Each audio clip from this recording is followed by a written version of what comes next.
কাল বানিয়েছিলাম এঁচোড়ের সাথে সাথে এই মৌরালা মাছের টক আর চচ্চড়ি, যেটা খেতে হয়েছিল খুবই টেস্টি। তো প্রথমেই কড়াইয়ের মধ্যে সর্ষের তেল দিয়ে তেলটাকে ভালো করে গরম করে তারপরে মাছটাকে নুন হলুদ মাখিয়ে রেখে দিয়েছিলাম। মাছটাকে দিয়ে এক সাইড ভালো করে লাল করে ভেজে এইভাবে পাল্টে মাছটাকে খুব ভালো করে ভেজে নেব। মাছটা ভাজা হয়ে গেলে তুলে এবার কড়াইয়ের মধ্যে তেল, তার সাথে 5 ফোড়ন, শুকনো লঙ্কা আর দুটো মিডিয়াম সাইজের টমেটোর সাথে নুন হলুদ দিয়ে টমেটোটাকে ভালো করে সেদ্ধ করার জন্য ছাড়বো। এদিকে দেখো কিছুটা মাছ নিয়েছি আমি চচ্চড়ি করার জন্য।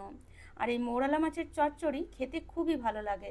তার সাথে দিয়ে দিয়েছি আলু আর পেঁয়াজ। এবার ভালো করে আলু পেঁয়াজটা প্রথমে মাছের সাথে এভাবে হালকা হাতে মেখে নেব।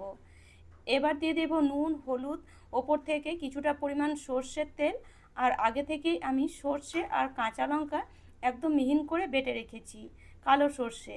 তো এই মশলাটা এই মাছের মধ্যে দিয়ে দেব।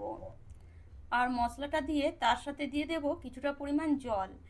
এবার ভালো করে মাছটাকে কিছুক্ষণ মেখে নেব। এবার এটাকে সাইডে রেখে টমেটোটা দেখো সেদ্ধ হয়ে গেছে। টমেটোটা যখন এইভাবে সেদ্ধ হয়ে যাবে তখন আমি আগে থেকে কিছুটা পরিমাণ তেঁতুল ভিজিয়ে রেখেছিলাম। আর তেঁতুলের এইভাবে পাল্পটা ভালো করে হাত দিয়ে দলে বার করে এই টমেটোর মধ্যে দিয়ে তার সাথে জল আর মাছটাকে দিয়ে কিছুক্ষণ ফুটতে দেব। আর এইভাবে যখন ফুটে উঠবে সামান্য একটু চিনি আর ধনেপাতা দিয়ে দিলে আমাদের এই মাছের টক একদম রেডি।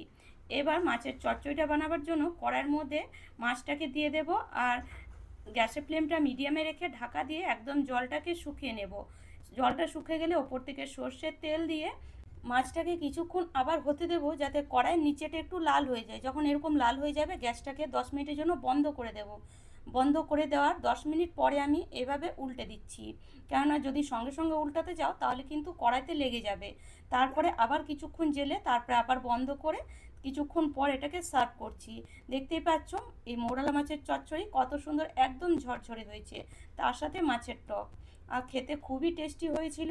তো তোমরাও যদি এই ইঁচড়ের রেসিপিটি না দেখে থাকো তাহলে অবশ্যই দেখে নিও।